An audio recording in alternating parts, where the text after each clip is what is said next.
to the Man United agenda. You are correct. We are live at 7 o'clock. It's not a figment of your imagination. But we have quite a bit to talk about.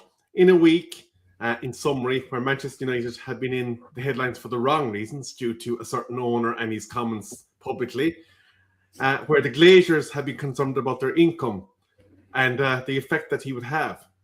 Even where Sir Jim might be subject to sanction by the FA. We at the Man United agenda are going to try and spread some yabativity, bring the good news to you. And we are going to talk about, one, Mr. Wayne Rooney and his comments on the overlap with regards to Mr. Michael Carrick and why he should get the job on a permanent basis. For this conversation tonight, I will have, of course, the one, the only Mr. B. But if you do want to give us your views on the other matters that I gave you quickly in summary, please do put them in the comments after the show, because we may do a show about that in the future. And if we have your feedback, we can actually talk about those concerns that you may have. But Mr. B, you're very welcome. It is a Tuesday of Champions League football. You've got a smiling young fella at home with you. Can I ask you, though, why is he supporting Juventus and not the one and only great and true club that is Manchester United? He does. Apparently, they're his second team. He was told in no uncertain terms that he can't support any other English team. So he drifted. He drifted over to the Juve side of the situation. To be fair, but no, fair play. He keeps me educated. You know, me in Italian football, it's not my favorite, but yeah. No, he's happy at the moment. He's happy at the moment. 2-1 up against Galatasaray in Galatasaray. So yeah, he's happy at the moment now. Yeah, very good. But let's get into the meat and bones of today's show, and that is Mr. Wayne Rooney. So there's going to be a couple of quotes from the overlap. Then, as a follow-up, we have some interesting quotes about Mr. Jonathan Woodgate and what he's doing in training. And finally, the Telegraph have posted an update with regards to the managerial hunt. So we might have a quick peruse of that and then sum it all up at the end. So, Mr. B, let me just take you through a few of these now very, very quickly. So what Mr. Wayne Rooney said was, we talk about Luis Enrique and stuff, and I think United have been there and tried different managers between Mourinho, Louis van Gaal, the likes of Ten Hag and Amrin, which have not worked. I just think for me, it kind of makes sense to stick with Carrick. I felt that from the minute he was mentioned of going in, not because obviously we played together and we're friends. I think he's a real calming influence. I've got two boys in the academy. I've spoken about this a lot, and there was a massive disconnect from the academy and the first team. Whether people say that's right or wrong, and immediately that's what we've seen is the connection has come back together, which Manchester United has been known for. It was known to be a family club, and Michael's done that actually in a very short period of time. And we're seeing the first team coaches and the academy games. And there's been interest in the academy. So your thoughts initially on those first couple of quotes, Mr. B? First thing you say, he said he's his friend. So he's not going to criticize his friend. The fact that they used to, share a car to sleep in. Means that he's got that connection. What he did say, I do remember him saying under Amrin that he was worried where the direction the club was going in regards to the connection to the youth team. So obviously he's happy that that's come back. It's just strange how this can be done in such a short space of time.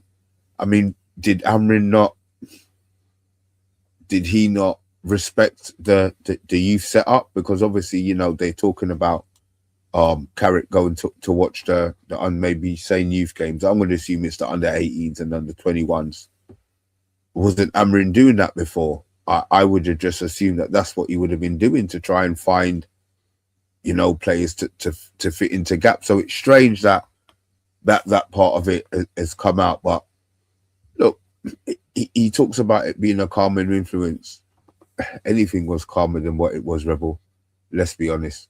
So I think there's a bit of bias to the points that he's making. Obviously, I kind of agree with him, to be fair. But I'm trying to play devil's advocate here and say maybe he's coming. I mean, it's only been 5 games.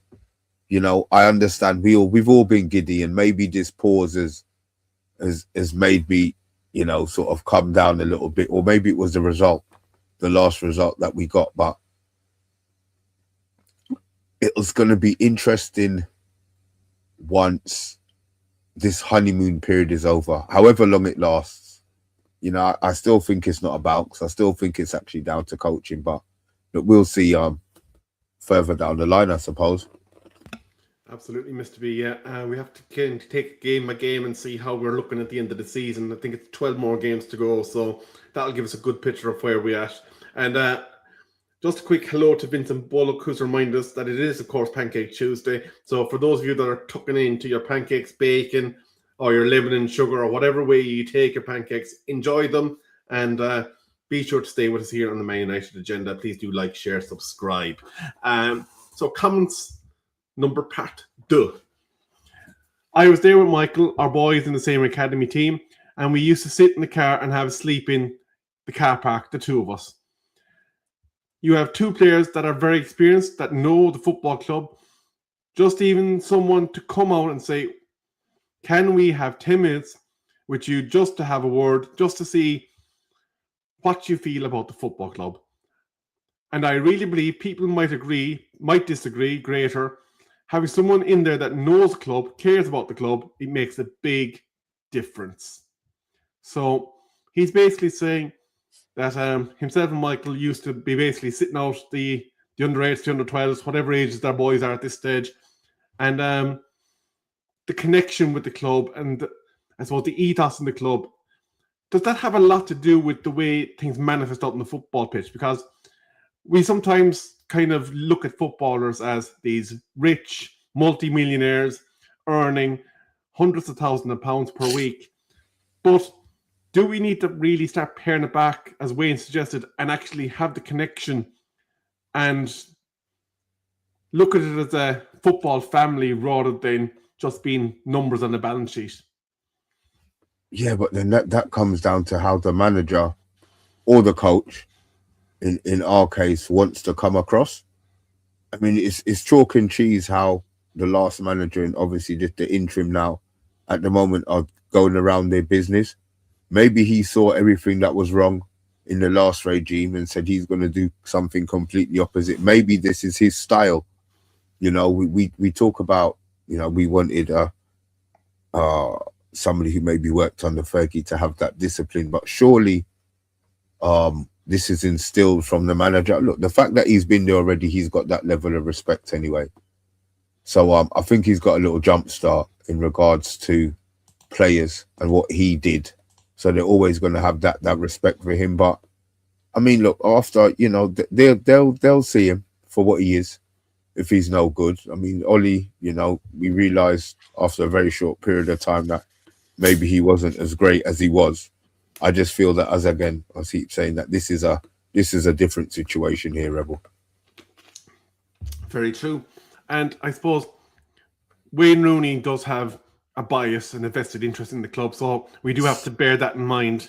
Obviously, one of his sons is doing very well in the age category that he's playing for the club and could potentially be a Manchester United starter someday down the future. You never know. But I suppose the views of former players, the likes of your Roy Keanes, your Rio Ferdinands, your Paul Scholes, all those players, Gary Neville, that talk about the club week in, week out, they're going to have a skewed bias and they're going to compare it to the times that they were at the club. But external to what Rooney said, there has been a lot of credit for one of his coaching appointments. And it's not Mr. Holland, who has gone down with great aplomb at the club by all accounts and is seen as an absolute steal to be brought in. It is actually to do with Mr. Jonathan Woodgate. Oh. Yes, indeed.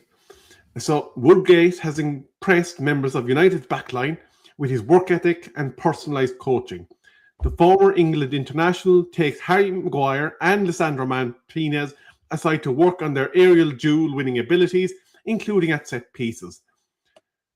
Even the younger members of the defence have received individual coaching sessions from the former Middlesbrough boss, with Aidan Heaven and Lenny Yoro learning the tips and tricks needed to win 2-on-1 duels. Sources have watched Woodgate on the grass say he's a brilliant defensive coach.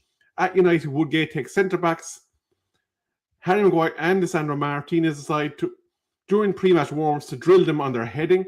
Woodgate also has Maguire and Martinez jostling with each other to win aerial duels. And away from the cameras, Woodgate and Johnny Evans have worked with Lenny Yoro and Aidan Heaven on their techniques in drills. So that seems to be a resounding positive for the way that he kind of approaches coaching.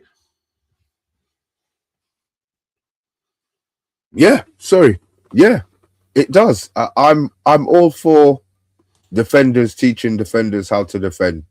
I mean, all right, he played for Leeds, but he was an England international and he did go to Real Madrid. All right. He was injured while he was over there and didn't play as much games. But the fact that, Real Madrid actually came in from and bought him, there has to be a level of defensive nous there. Long may continue. As I said, long may continue. I mean, look, we've got we obviously don't have a forward coach. Maybe they don't need that, but defensively, I mean, you could do a lot worse than having Woodgate teaching them how to defend, I suppose. I mean, do you see there being a difference? And do you see a difference defensively in the way that the players are defending? Well, I suppose when you look at the games that we played today, obviously we've shipped quite a few goals and the transformation isn't going to take place overnight, but it does look like we're not as panicked at the back, doesn't it? Since they've come in and they're being progressively, getting more sound-footed as the weeks go on. So obviously this is going to be a long-term build in terms of the effect that training will have. But if you're getting glowing references coming out of training, that does suggest that there's a positive in regards to the way that they're going about it. And hopefully we'll have similar in our midfield and striking, because as we know, Michael Carrick wasn't afraid to pick up the phone to Dimitar Berbatov to talk to Benjamin Seshko. So these are the kind of things that we're hearing about coming out of the club. So as I said, if they continue on the vein that they're going and we see improvement week in, week out, that has to be positive. But I just want to say a quick hello, Vincent Bullock, Stephanie Griffiths, I Am Titanium. Who else is in here? Bilal and MUFC Brummert. Also, a big hello to you. We are kind of rapidly moving through the content of today's show, but I am going to bring this up before we go into the last bit. How many coaches do we need? Do we want too long before we have a coin tossing coach for Captain Bruno? Oh, Stephanie. Look, I as I said, I'm all for let them all learn their separate jobs and it all molds into one. I'm not gonna knock it, Steph. I'm not gonna knock it. But I suppose that brings us finally to the Telegraph.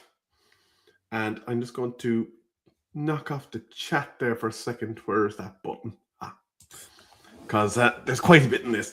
I will summarise. Manchester United are undergoing a full recruitment process for their next manager and consider all available options.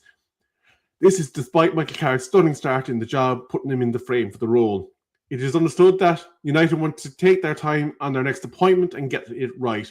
They are reluctant to have any knee-jerk reactions due to results. Mike McGrath of the Telegraph notes it is likely that Carrick will be in the process, but others will also come into the picture as time goes by. On the appointment process, United will compile a shortlist of candidates once they have determined suitability and assessed availability. And they expect there to be multiple rounds of interviews, followed by managers inviting to make a presentation on their coaching style, philosophy, and assessment. This really does look like it's a formal job interview that me and you go through, where you're demonstrating competencies and whatnot. I'm going to ignore the last line because obviously that particular individual is in his own hot water as to whether or not he will be involved in the process. But your thoughts on the Telegraph's pretty much non-story, from what I can tell here. Look, they're gonna put it out there. Rebel, you and I both know that Carrick's gonna get the job. I suppose there's a few people in the chat who think Carrick's gonna get the job. This is just air. I think this is just putting it out there to say that yes, they're gonna be doing this, yes, they're gonna be doing that, but I think it's all a charade. I think it's all a charade. There's no way Carrick gets Champions League football and they go and employ somebody else. It makes absolutely no sense to them whatsoever. I just think this is all hype. This is all talk, Rebel. You're going to tell me differently, right? Well, I think when you look at it, you're going to have to kind of, I suppose, have a competitive interview process. The fact that Carrick is doing well and the fact that Carrick could very well deliver Champions League football will obviously stand to him in that process and will probably give him an advantage because he's the man on site. He's got his coaches on site and he's able to give real-world application in the interview process as to the way he would approach Manchester United Football Club. Like the quality of coaches, kind of looking back at our recent appointments, Ruben Amorim was seen as the hot manager in campus. At the time, was sought after by multiple big clubs. He failed at Manchester United Football Club. Erik ten Hag delivered 2 domestic cups. Again, was seen as the hot shit in managerial world when we were seeking to appoint him. He was wanted by Man City. He was wanted by Arsenal. He was wanted by all the big clubs. He pretty much failed at Manchester United Football Club. We've had Jose. We've had other season campaigners like Louis van Gaal.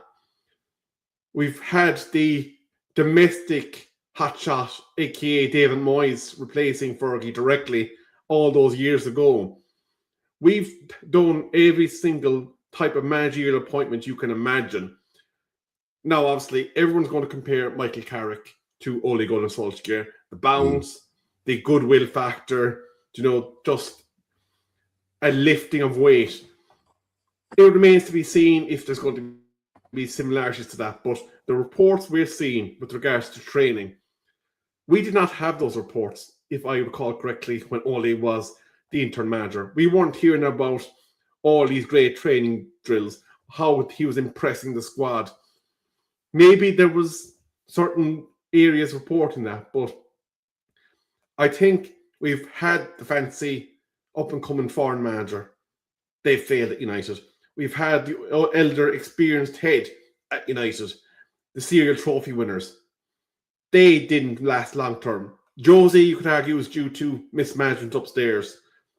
But the rest of them, they haven't really hit the mark. So there's a lot of positives in Michael Carrick's favour if he continues on the vein of form that he is currently. If the buy-in from the squad continues the way it is currently, it would be very hard to see anybody beating him in a competitive process.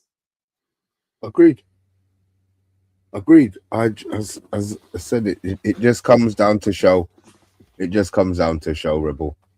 Let him continue these jobs silently. Yeah, there's going to be hiccups along the way. It's just how we react, isn't it? We're going to lose our mind, Rebel. That's what we do. You know what I mean? We're happy at the moment. We're happy with him, but we have to see the other side of it to see if the players are really on board, whether he's really got the tactical nous to move us on. Let's be honest. Champions League's a completely different animal. It's not like the Europa where you can have 2 squads. You can play, half of. You've seen it. Newcastle are struggling. Tottenham are Tottenham, but they were still in the Champions League. You have to have 2 players for every position, at least a certain level, and we are so far off that at the moment. So I think it needs to be smooth until the end of the season. I'm all for the Carrick, the Carrick bus from now until the end of the season. And to be fair, I'll be more than happy, especially if we said it, Rebel. we say in the chat, if he gets us Champions League, I don't see anybody else getting a job. I'm going to ask a follow-up question. Let's assume Champions League. Let's assume it's third place. Let's go crazy for a minute. We don't care whether it's third, fourth, or fifth, obviously, but let's just say it's third place. He's firmly in the frame for the job. And the caveat is Steve Holland has been picked up by somebody else, and Jonathan Woodgate gets a chance at managing in his own right in a lower league championship club. Does it have the same attraction without his backroom team? No, but surely, if they know, look, Man United is the pinnacle. Let's not get it twisted. I'm sure Holland would be quite happy to be assistant coach or assistant whatever he is to Carrick at Man United, along with Woodgate. What were they doing before? They weren't doing anything. You know, I'm not saying they weren't doing, as in employment wise, they weren't doing anything. They're not going to get any better than the job they're in. So I don't see Woodgate and, you know, Holland going anywhere else. The problem is if United don't tie Carrick down and he impresses, I mean, we're hearing about Tottenham. I mean, Tottenham might be interested. Tottenham might offer him a job. You know what I mean? Then what happens? So I think that United have to still be mindful of somebody else coming in and maybe giving him an offer that maybe say he can't refuse, but I don't see him going Tottenham over us. But if we're not going to give him a job, he wants to be employed, you know?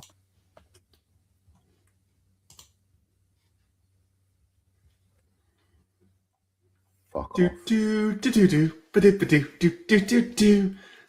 Oh, Rebel. No wonder he's so quiet. Oh, my son. Oh, shit, man. No wonder he's so quiet. Oh, bless him. I'm sorry, young Mr. B. I had to do it. It's the rebel in me. But oh, wow. Oh. Interesting times ahead. Obviously, Mr. B, you will be back on possibly Thursday and definitely Friday. I'd imagine you're going to light the fire under any Spurs fans that happen to join you about their managerial appointments, because that one looks like it's an absolute cluster muck, for want of a better word. There's obviously going to be the Premier League weekend is going to be returning with Manchester United playing on Monday. I still don't get why we were the last game of that weekend. Surely it would have made sense with the big gap that we had. But yeah, Arsenal, I think, are playing midweek. So I do want to ask you quickly, and this is surrounding fixturing. And it's an issue that comes in every year with regards to the way fixtures are structured. Because of the Cup semi-final that the Gooners are in, they are being given an obscene advantage in that they can extend their lead over Manchester City by playing their game in hand early. And I think it was Sir Alex Ferguson always said, the points on the board are worth far more than games in hand. Yeah, but they haven't won the game yet, Rebel. Imagine if they don't win the game. You see what I mean? You talk about having the right. You talk about them having the advantage. It might not be an advantage. You know what I mean? Their players are dropping like flies at the moment. Let's not get it twisted. So you know, the longer, the more games they have, you know, in this short period, yeah, build them up. It's all right. It's all right. It's going to plan. I'm just going to quickly highlight a few comments. Backroom team going nowhere anytime soon. They've got a great chance to be part of a successful team. He's also saying, I presume that's Baliba rather than Balde, but you might want No, it's Balde. No, it is Balde from Barca. Oh, apparently really? They're looking to see if they can you know, is Barcelona broke. It's like they don't want to spend the bargain money that Rashford is on them. But yeah, they're trying to work out to see. Obviously, they maybe they've offered him.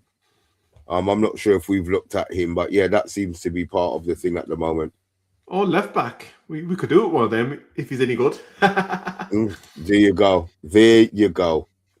But do stay tuned tomorrow, because a man in the chat, we deserve better. WDB, as he's known, will be coming on, and he will be facing a raging tidal wave of yabativity as they host whatever topic of the day comes across their mind tomorrow. I would be curious about what We Deserve Better thinks of the impact on a certain Jimmy Boy's actions on the club, not the political side. Maybe Yabba might ask him those hard questions tomorrow. But stay tuned, keep your eye on the channel, hit that notification bell, like, share, and subscribe. Yabba dabba doo, we are out of here. Good night.